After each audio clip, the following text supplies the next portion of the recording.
ब्रह्मपुर गोपालपुर थाना अंतर्गत 16 नंबर जातीय राजपथ भक्त सालबेग नगर छक निकट में बाइक को धक्का देला अजणा गाड़ी। एथिरे जड़े युवकर मृत्यु घटिया बेले अन्य जड़े गुरुतर भाव आहत हो ब्रह्मपुर मेडिकल भर्ती। मृतक जनक बेलगां अंतर्गत दिगापड़ार सुनील कुमार नायक होता बेले से लाठी थिबा निज भौणी घर को जाउथिले। खोर्धा जिला बैदेश्वर थाना अंतर्गत खजुरीपदा अंचल बेगुनिया थाना पुलिस एक पिकअप भ्यान को जबत कर 6टी गोरु उद्धार करिछि। एथिस घटनास्थल जड़े दलाल को गिरफ्त कर बांकी कोर्ट चालाण करिछि।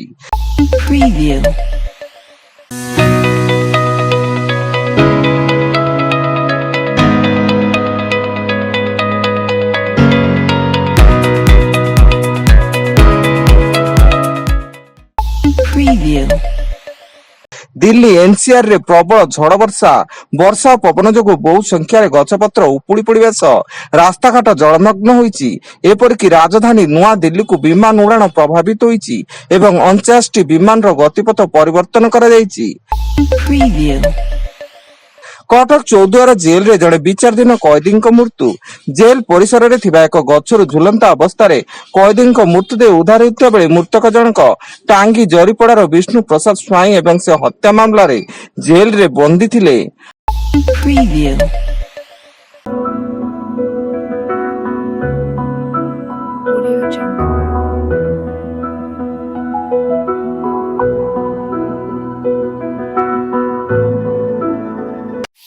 Preview.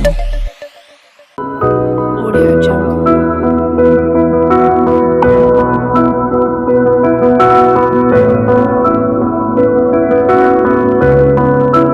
Audio Jungle.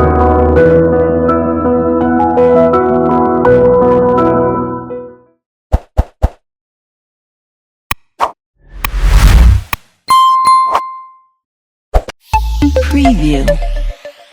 आज आईपीएल 2025 दुईटी मैच खेल अहमदाबाद नरेंद्र मोदी स्टेडियम रे 67तम मैच रे Gujarat Titan Chennai super Kings को भेटिबो और दिल्ली रो अरुण जेटली स्टेडियम रे 68तम मैच रे Kolkata night Riders sunrise Hyderabad को भेटिबो।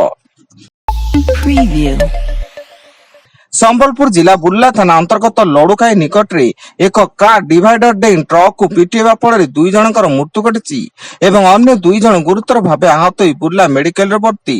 समस्त युवक संबलपुर गोड़ भाग को कार जोगे जाउतले।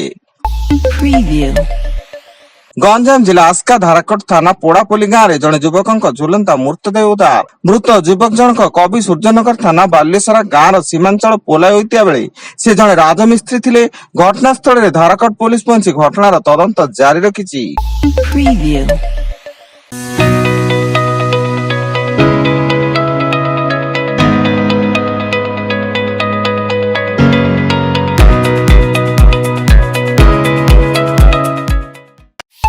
Preview.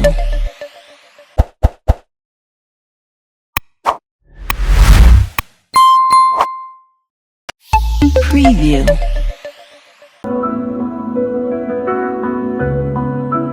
Audio Jungle.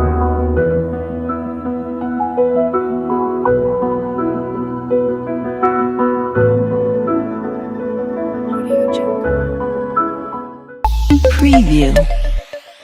Himachal Pradesh शिमलार Rampur अंचल में बादल फटा वर्षा जो बन्या परिस्थिति सृष्टि हुई अनेक जानवाहन भासी जाइछि एवं घटनास्थल रिलीफ और उद्धार कार्य जारी रही। बौद्ध सर राजनपल्ली निकटू 70 केजी ओजन गंजेई जबत एवं घटनास्थल 2 गोटी बाइक रे स्वामी स्त्री समेत 7 जन अभियुक्त को गिरफ्त कर कोर्ट चालाण करा जाइछि। मयूरभंज जिला विशोई वन्य प्राणी वनांचल गारगाटी बीट अधीन टुंगुरु संरक्षित जंगल रे महिला को दलिदेला हाथी। मृत महिला जनक गारगाड़ी ग्रामर चारमई नायक होता बेले से शाला छाली आनिबा को निज वर्षकर पुओ को धरी निकटस्थ जंगल को जाइथिले।